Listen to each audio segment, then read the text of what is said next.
I am looking forward to marrying you. আমি তোমাকে বিয়ে করার অপেক্ষায় আছি। I am looking forward to your letter. আমি তোমার পত্রের অপেক্ষায় আছি। লাভলি অডিয়েন্স, খেয়াল করুন, কোনো কিছুর জন্য আগ্রহের সাথে অপেক্ষায় থাকা, সেটা হতে পারে ব্যবসায়িক পারপাস বা আনন্দদায়ক কিছুর জন্য। সেক্ষেত্রে একটি ফ্রেজ ব্যবহার করবেন, লুকিং ফরওয়ার্ড টু। খেয়াল করুন, I am looking forward to seeing you again. আমি তোমাকে আবার দেখার অপেক্ষায় আছি। এখানে খেয়াল করবেন, লুকিং ফরওয়ার্ড টু এর পরে ভার্ব আসলে তার সাথে অবশ্যই আইএনজি যোগ করতে হয়। I am looking forward to meeting you. আমি তোমার সাক্ষাতের অপেক্ষায় আছি। I am looking forward to talking to you.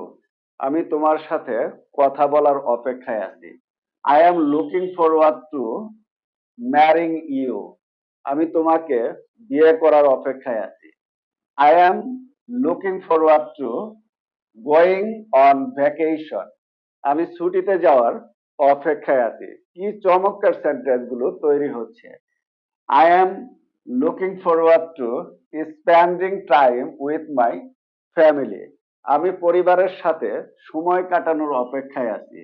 I am looking forward to speaking English. আমি ইংরেজিতে কথা বলার অপেক্ষায় আছি।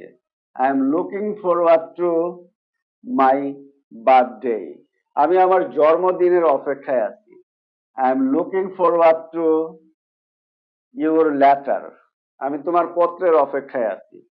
I am looking forward to your email. আমি তোমার ইমেইলের অপেক্ষায় আছি।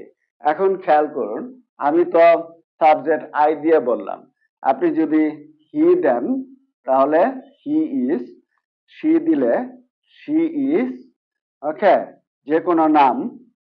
করিম দিলে করিম ইজ, দে দিলে দে আর, ওকে, উই দিলে উই আর, ওকে। তখন কি হবে যে he is looking forward to, she is looking forward to, Karim is looking forward to, they are looking forward to, we are looking forward two.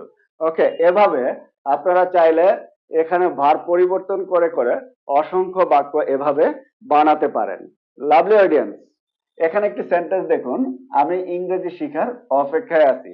এটার ইংরেজি কি হবে, এই স্ট্রাকচার দিয়ে আপনারা একটু কমেন্টে লেখার চেষ্টা করুন তো। লাভলি অডিয়েন্স, ভিডিওটি ভালো লাগলে অবশ্যই লাইক, কমেন্ট এবং শেয়ার করবেন। এরকম ভিডিও আরো পেতে এক্ষুনি ফলো বা সাবস্ক্রাইব বাটনে ক্লিক করুন। So thanks for watching. See you later on another topic. Until then, stay well and healthy. Goodbye.